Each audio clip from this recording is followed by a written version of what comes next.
আমরা চেষ্টা করতেছি যে আমাদের প্রত্যেকটা কৃষক যাতে স্বয়ংসম্পূর্ণ হতে পারে এবং তারা যেন যে একবার সার পাইলাম তা আবার আমরা মেশিন পাইলাম না, আবার একবার মেশিন পাইলাম তো সার পাইলাম না, এখন অর্ধেক ভর্তুকি মূল্যে সার দেওয়া হচ্ছে প্রত্যেক কৃষককে। আমিও একজন সদস্য হিসাবে সুযোগ পেয়েছি। আমরা মনে করি এদেশের কৃষকের যদি অধিকারকে সত্যিকার অর্থে আমরা প্রতিষ্ঠা করি এবং মাননীয় প্রধানমন্ত্রী নিজে উল্লেখ করেছেন কৃষক বাঁচলে দেশ বাঁচবে, এই লক্ষ্যেই আমরা কাজ করছি। আমি গতকালকেও রংপুরে ছিলাম, মিঠাপুকুরে, সেখানে আমরা গিয়েছিলাম আমাদের আম চাষিদের উৎসাহ দেওয়ার জন্য এবং জিআই পণ্য হিসাবে হাড়িভাঙ্গা আমকে মাননীয় প্রধানমন্ত্রী যে স্বীকৃতি দিয়েছেন সেটাও কিন্তু এটা আমাদের বড় একটা লক্ষ্য অর্জিত হয়েছে। এই কারণেই আজকে মোট আয়ের লক্ষ্যমাত্রা 5,41,000 কোটি টাকা আর ঘাটতি আছে 2,56,000 কোটি টাকা। ঘাটতি বাজেট আমরা সকলেই মনে করি যে এটা সম্ভবত বোধহয় বাজেটের একটা খারাপ দিক, কিন্তু ডেভেলপমেন্টের জন্য ঘাটতি বাজেটের প্রয়োজন হয়, কারণ টাকা পাওয়ার জন্য তো আমরা কোথাও না কোথাও আমরা টাকা চাইতে হবে, সেটা আভ্যন্তরীণভাবে হইতে পারে, আন্তর্জাতিক ক্ষেত্রে হইতে পারে, সেটা IMF হইতে পারে, ওয়ার্ল্ড ব্যাংক হইতে পারে। এই সমস্ত জায়গা থেকে আমরা ঘাটতি বাজেট করার জন্য আমরা আর্থিক সহযোগিতা পেয়ে থাকি। তো এইবার আমাদের যে ঘাটতি জিডিপি 4.5%, 2023-24 সংশোধিত বাজেটে ঘাটতি 4.7%।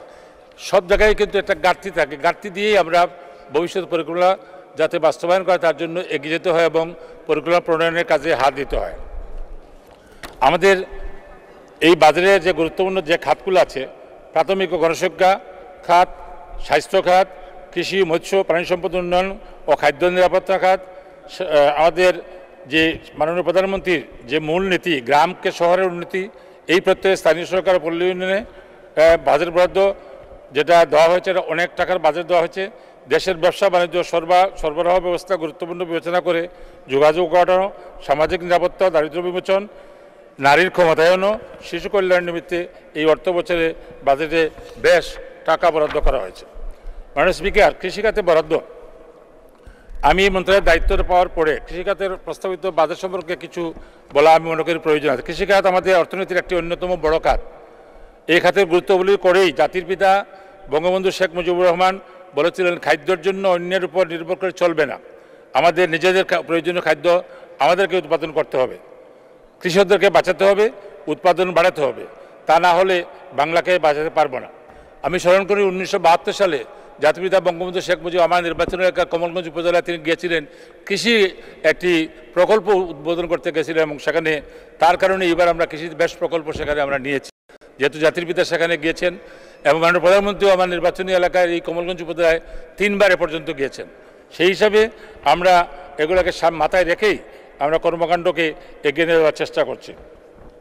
আমরা 2024 সালের আমাদের নির্বাচনী ইশতেহারে 11টি বিশেষ অগ্রাধিকার দেওয়া হয়েছে, যার প্রথমটি দ্রব্যমূল্য সকলের ক্রয় ক্ষমতার মধ্যে রাখার জন্য সর্বাত্মক প্রচেষ্টা চালিয়ে যাওয়া এবং চতুর্থটি লাভজনক কৃষির লক্ষ্যে সমন্বিত কৃষি ব্যবস্থা, যান্ত্রিকীকরণ ও প্রক্রিয়াকরণে বিনিয়োগ বৃদ্ধি।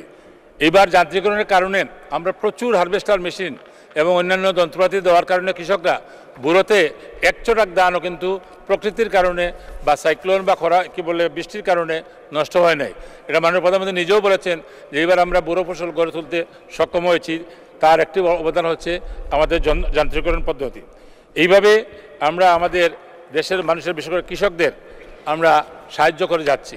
আমরা চেষ্টা করতেছি যে আমাদের প্রত্যেকটা কৃষক যাতে স্বয়ংসম্পূর্ণ হতে পারে এবং তারা যেন যে একবার সার পাইলাম তা আবার আমরা মেশিন পাইলাম না, আবার একবার মেশিন পাইলাম তো সার পাইলাম না, এখন অর্ধেক ভর্তুকি মূল্যে সার দেওয়া হচ্ছে প্রত্যেক কৃষককে।